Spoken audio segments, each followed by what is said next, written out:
আমার সামনে উপস্থিত স্বজনহারা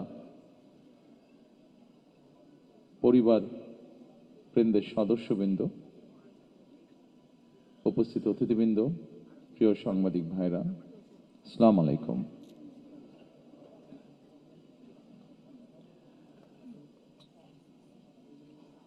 আজকের এই অনুষ্ঠানটি এবং এই অনুষ্ঠানে আপনারা যারা উপস্থিত হয়েছেন, যারা বক্তব্য রেখেছেন, তারা যখন তাদের কষ্টের কথাগুলো তুলে ধরছিলেন, বলছিলেন, তখন প্রতি মুহূর্তেই আমি মানসিকভাবে যা চিন্তা করেছিলাম বলবো, প্রতি মুহূর্তেই তার খেইটি হারিয়ে ফেলছিলাম। বহু বছর দেশ, স্বজন, মানুষ থেকে দূরে থাকতে হয়েছে আমাকে বাধ্য হয়ে। দূর থেকে যতটুকু সম্ভব হয়েছে আমার নেতাকর্মী যারা আছেন, নেতাকর্মীর বাইরেও এই স্বজনরা মানুষ সারা দেশে যারা ছড়িয়ে ছিটিয়ে আছেন, দলীয় অবস্থান থেকে আমরা চেষ্টা করেছি স্বৈরাচারের বিরুদ্ধে রাজপথে সরব উপস্থিতি রাখতে, প্রতিবাদ আন্দোলন গড়ে তুলতে। ঠিক একইভাবে আমরা সেই সময় যতটুকু আমাদের সাধ্য সামর্থ্য ছিল তা দিয়ে আমরা চেষ্টা করেছি আমাদের এই স্বজনহারা মানুষগুলোর পাশে গিয়ে দাঁড়াতে। আমরা কতটুকু পেরেছি, কতটুকু পারিনি, সেটির জবাব ভিন্ন। তবে এতটুকু আপনাদের সামনে বলতে পারি, আমাদের আন্তরিকতার কোনো ঘাটতি ছিল না। হয়তো সীমাবদ্ধতা ছিল, সীমাবদ্ধতা আছে এখনো প্রতিটি মানুষের কাছে পাশে গিয়ে দাঁড়ানোর, কিন্তু তারপরে আমরা আমাদের চেষ্টা অব্যাহত রেখেছি এবং ইনশাল্লাহ এই চেষ্টা আমাদের অব্যাহত থাকবেও ভবিষ্যতে।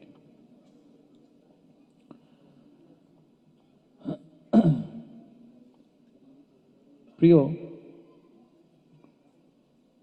স্বজন হারা পরিবারের সদস্যবৃন্দ, ফ্যাসিবাদী শাসন আমলে আমাদের হাজার হাজার নেতাকর্মীকে অত্যাচার, নির্যাতন, হত্যা করা হয়েছে। হাজারেরও মতন নেতাকর্মীকে হতে হয়েছে গুমের শিকার, যার কিছু অংশের পরিবার আজকে এখানে হাজির আছেন। সারা দেশে ফ্যাসিবাদ বিরোধী আন্দোলনের সময় শুধুমাত্র বিএনপির নেতাকর্মীদের বিরুদ্ধে 1.5 লক্ষেরও বেশি মিথ্যে মামলা দায়ের করা হয়েছিল,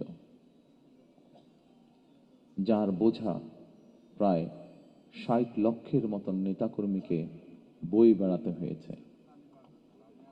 এর ভেতরে লক্ষ লক্ষ নেতাকর্মী বছরের পর বছর, মাসের পর মাস, সপ্তাহের পর সপ্তাহ, দিনের পর দিন ঘরবাড়ি ছাড়া থাকতে হয়েছে, স্বজন হারা থাকতে হয়েছে, স্বজন থেকে দূরে থাকতে হয়েছে।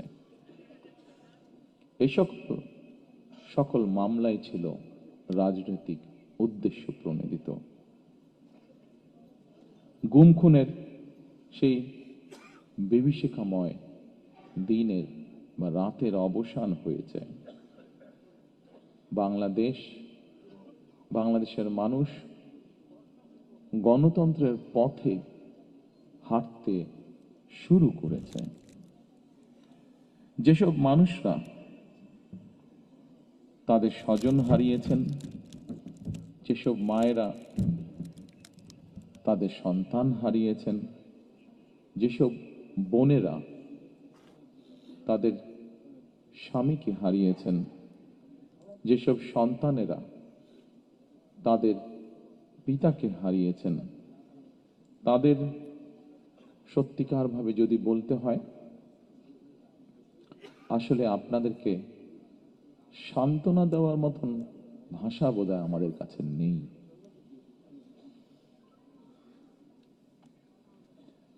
এক দুঃসহ সময় আমরা অতিক্রম করেছি। এই দুঃসময়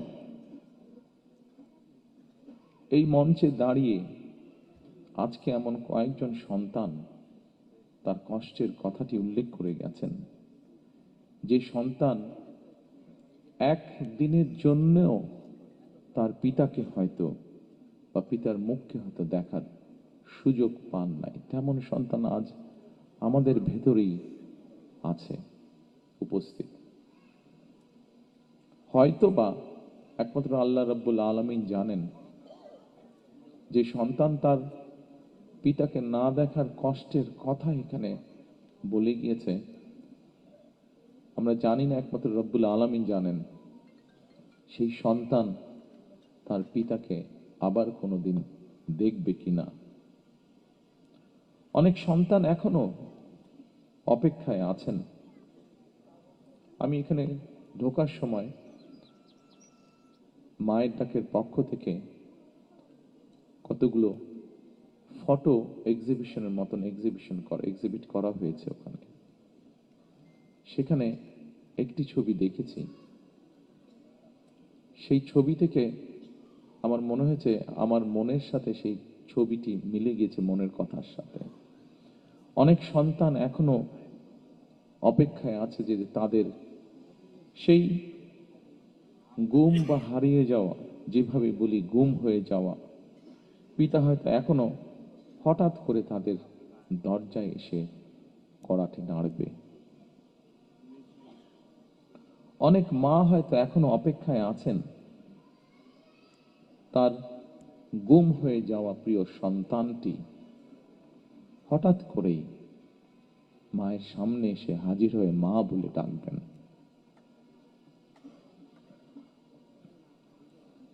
গুম, খুন, অপহরণের শিকার এইসব মানুষের শোকাতুর পরিবারগুলোর আশা ভাষা হয়ে কাজ করে যাচ্ছে একটি সংগঠন, মায়ের ডাক। ফ্যাসিবাদের শিকার মানুষদের প্রিয় মুখ হয়ে উঠেছে মায়ের ডাকের সানজিদা ইসলাম তুলি। দল হিসাবে সাধ্য এবং সামর্থ্যের সবটুকু নিয়ে নির্যাতিত পরিবারগুলোর পাশে দাঁড়িয়েছে আমরা বিএনপি পরিবার। প্রিয় স্বজনহারা পরিবারের সদস্যবৃন্দ, ১.৫ শতকেরও বেশি সময় ধরে ফ্যাসিবাদ বিরোধী আন্দোলনের তীব্রতা কখনো কখনো হয়তো কিছুটা স্তিমিত হয়েছে, কিংবা আন্দোলন কখনো তুঙ্গে উঠেছে, এবং এই আন্দোলন করতে গিয়ে বছরের পর বছর ধরে অসংখ্য গুম, খুন, অপহরণ, মিথ্যা মামলার হয়রানি, নির্যাতনের পরও বিএনপির একজন নেতাকর্মীও কিন্তু রাজপথ ছাড়েনি। একই পরিবারের এক ভাই গুম হয়েছে, আরেক ভাই গিয়ে তার জায়গায় পরের দিন রাজপথে আন্দোলনকে আরো তীব্রতর করার প্রতিজ্ঞার শপথ নিয়ে দাঁড়িয়ে গিয়েছে। কৌশলের নামে গুপ্ত কিংবা সুপ্ত বেশ ধারণ করেনি বিএনপির কর্মীরা। আমি বিশ্বাস করি, দৃঢ়ভাবে বিশ্বাস করি, যে দলের নেতাকর্মীরা অন্যায়ের বিরুদ্ধে এ ধরনের আপোষহীন ভূমিকা রাখতে পারে, সেই দলের বিরুদ্ধে ষড়যন্ত্র কিংবা অপপ্রচার চালিয়ে কেউ এই দলকে দমন করে রাখতে পারবে না ইনশাআল্লাহ। ফ্যাসিবাদী আমলের নির্যাতনের শিকার আমার সামনে বসা হাজারো প্রিয় মুখ, আপনাদের আত্মত্যাগ, আপনাদের বুক ভরা কষ্ট, আমরা যারা আজ পেছনে রয়ে গিয়েছি, আমরা আমাদের সর্বশক্তি দিয়ে চেষ্টা করব যাতে এটি বৃথা না যায় ইনশাআল্লাহ। ফ্যাসিবাদ বিরোধী আন্দোলনে যারা গুম হয়েছেন, যারা শহীদ হয়েছেন, তাদের প্রতি আগামী দিনের গণতান্ত্রিক যে রাষ্ট্রের আকাঙ্ক্ষা আমরা দেখছি, সেই গণতান্ত্রিক রাষ্ট্র এবং সরকারের অবশ্যই অনেক অনেক দায় এবং দায়িত্ব রয়েছে। রাষ্ট্র কখনোই আপনাদেরকে ভুলে যেতে পারে না। সকল শহীদদের আত্মত্যাগকে জনমনে স্মরণীয় করে রাখতে আগামী দিনে বিএনপি কিছু পরিকল্পনা গ্রহণ করেছে। যদিও নির্বাচন কমিশনের বাধ্যবাধকতার কারণে এই মুহূর্তে আমি হয়তো বিস্তারিতভাবে সেই পরিকল্পনা আজকের এই অনুষ্ঠানে তুলে ধরতে পারছি না, কিন্তু তারপরে বলতে যদিও কষ্ট হচ্ছে যে আমরা দেখেছি নির্বাচনের কমিশনের রিসেন্টলি কিছু বিতর্কিত ভূমিকা বা বিতর্কিত অবস্থান। তারপরেও রাজনৈতিক একটি দায়িত্বশীল রাজনৈতিক দল হিসাবে আমরা ধৈর্যের পরিচয় দিতে চাই।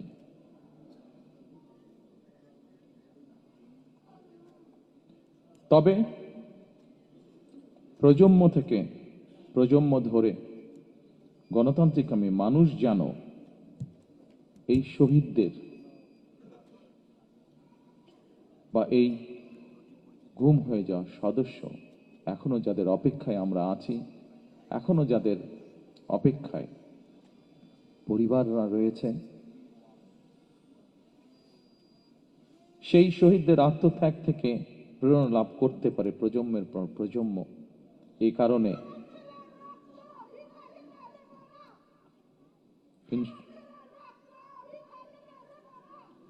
ইনশাল্লাহ ইনশাল্লাহ মা, ইনশাল্লাহ আমরা আপনার সাথে আছি, আমরা আপনার সাথে আছি মা। এ কারণেই যা আজ থেকে এক যুগেরও বেশি সময় আগে আমি বলেছিলাম, আজ আবারও এই স্বজনহারা মানুষগুলোর সামনে আমি তুলে ধরতে চাই, সেটি হলো ইনশাল্লাহ আমাদের দল বাংলাদেশের মানুষের সমর্থন নিয়ে রাষ্ট্র গঠনে, সরকার গঠনে সক্ষম হলে পরে আমরা এই শহীদ পরিবারদের নামে রাষ্ট্রের, দেশের গুরুত্বপূর্ণ সড়ক কিংবা রাষ্ট্রের বিভিন্ন গুরুত্বপূর্ণ সরকারি বেসরকারি স্থাপনার নামকরণ করব,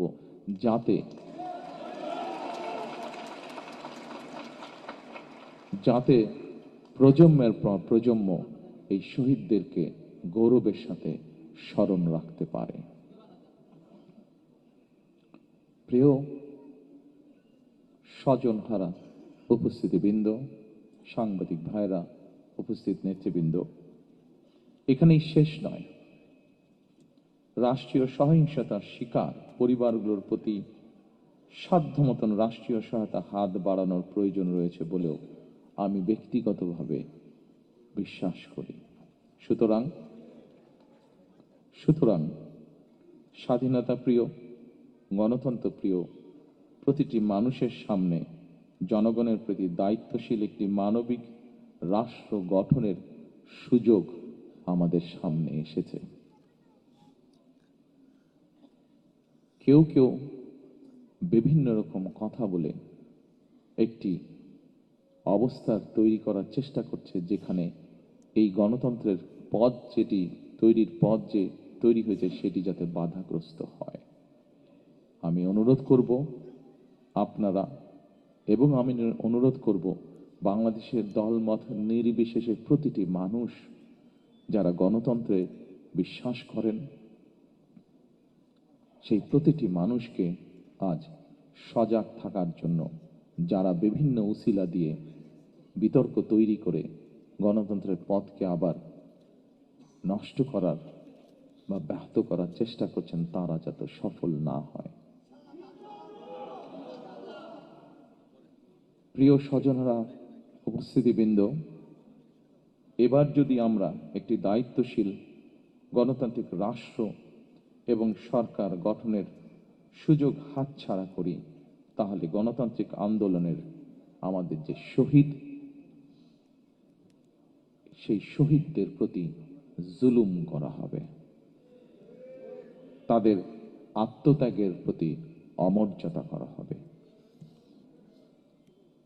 ৭১ সালের যারা শহীদ হয়েছেন এই দেশকে স্বাধীন করার জন্য, ৯০-এর স্বৈরাচার বিরোধীতে আন্দোলনে যারা শহীদ হয়েছেন, বিগত ১৬ বছরে যারা গুম শহীদ হয়েছেন, বিভিন্নভাবে নির্যাতিত পঙ্গুত্ব বরণ করেছেন, ২৪-এর আন্দোলনে, ৫ই আগস্টের আন্দোলনে যারা শহীদ হয়েছেন, যে হাজারো মানুষ যারা বিভিন্নভাবে পঙ্গুত্ব বরণ করেছেন, প্রত্যেকটি অন্যায়ের বিচারকে যদি প্রতিষ্ঠিত করতে হয়, তাহলে আগামী দিনে অবশ্যই বাংলাদেশে একটি গণতান্ত্রিক সরকার দরকার। যে গণতান্ত্রিক সরকার, আপনারা যারা আজকে সামনে বসে আছেন, এখানে উপস্থিত হয়েছেন শত কষ্ট বুকে নিয়ে, এই মানুষগুলো যাতে ন্যায় বিচার পেতে পারে, দেশের আইনের দৃষ্টিতে আইন অনুযায়ী যাতে ন্যায় বিচার পেতে পারে, তার একটি মাত্র উপায় হচ্ছে, সেই ন্যায় বিচারকে নিশ্চিত করার একটি মাত্র উপায় হচ্ছে বাংলাদেশে আগামী দিনে অবশ্যই একটি গণতান্ত্রিক সরকার প্রতিষ্ঠিত করতে হবে। যেই সরকার জনগণের আকাঙ্ক্ষা পূরণে কাজ করবে, যেই সরকার মানুষের যারা নির্যাতিত হয়েছে, অত্যাচারিত হয়েছে, তাদের প্রতি ন্যায় বিচার করবে। আসুন আমরা আজকে সেই শপথ গ্রহণ করি, আমরা আজকে সেই প্রত্যাশা করি। আপনাদের আজকে এখানে আসা, এখানে উপস্থিত হওয়া যাতে বৃথা না যায়। আরও যাতে শহীদ যারা আছেন, শহীদ পরিবার আছেন, প্রত্যেকটি মানুষ সময় লাগুক, কিন্তু ধৈর্যের সাথে আমরা যাতে আপনাদের প্রতি যে অন্যায় হয়েছে সেই অন্যায়ের বিচার যাতে হতে পারে, আপনারা যাতে ন্যায্যতা পেতে পারেন, সেই লক্ষ্যে আমরা কাজ করি, আমরা ধৈর্য ধারণ করি, আমরা আমাদের সজাগ থাকি, যাতে আমাদের গণতান্ত্রিক যাত্রা যা শুরু হয়েছে তাতে যাতে কেউ ব্যাঘাত করতে না পারে। পরিশেষে আবারও শহীদদের আত্মার মাগফিরাত কামনা করে, যারা নির্যাতিত অত্যাচারিত শহীদ পরিবার, যারা গুম পরিবার, প্রত্যেকের যাতে আইনের দৃষ্টিতে ন্যায্যতা, ন্যায় যাতে প্রত্যেকের প্রতি নিশ্চিত হয়, সেই প্রত্যাশা রেখে আমার বক্তব্য শেষ করছি। আল্লাহ হাফেজ।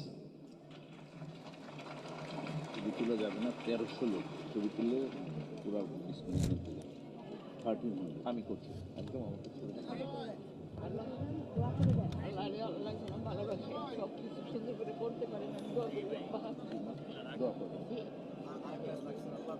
আপনারা সবাই এখানে থাকেন।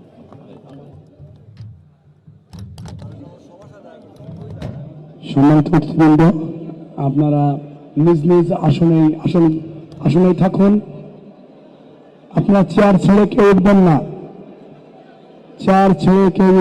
সম্মানিত অতিথিবৃন্দ, আপনারা চেয়ার ছেড়ে কেউ উঠবেন না।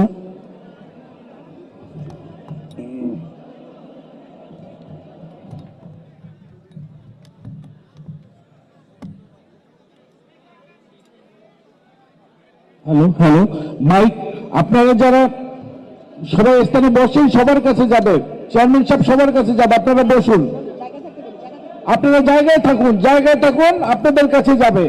আপনারা সবাই সিটে থাকেন, ভাইয়া যাচ্ছে আপনাদের কাছে, সবাই জায়গায় থাকেন আপনারা। যার যার জায়গায় শেষে বসুন, চেয়ারম্যান সাহেব সবার সামনে সামনে যাবে, আপনাদের কাছে যাবে তিনি। একটু সুযোগ করে দেন সাংবাদিক ভাইরা।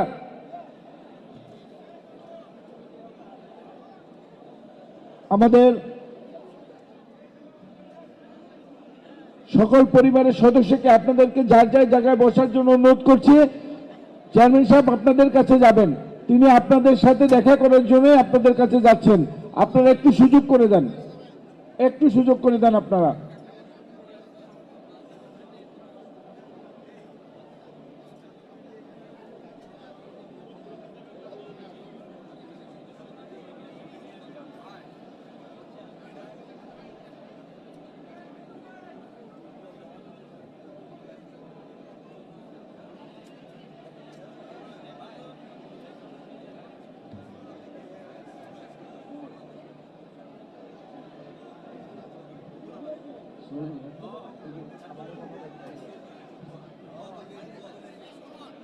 সম্মানিত আমন্ত্রিত অতিথিবৃন্দ, যারা রেজিস্ট্রেশন করেছেন তারা রেজিস্ট্রেশন বুথের পাশে দুপুরের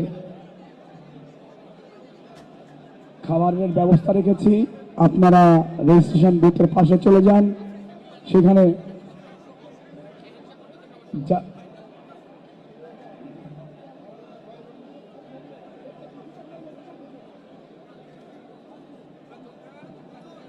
সম্মানিত অতিথিবৃন্দ, আপনারা যখন এই হল রুমে প্রবেশ করেছেন আপনাদের রেজিস্ট্রেশনের সঙ্গে আমাদের দুপুরের খাবারের কুপন দেওয়া হয়েছে। আপনারা প্রত্যেকেই এই খাবারের কুপনটা নিয়ে যেই গেট দিয়ে প্রবেশ করেছেন তার ঠিক বাম পাশেই খাবারের ব্যবস্থা রাখা আছে, টোকেনটা হাতে নিয়ে সেখানে যাবেন, আপনাদের দুপুরের লাঞ্চ বক্সটা নিয়ে যাবেন। ধন্যবাদ।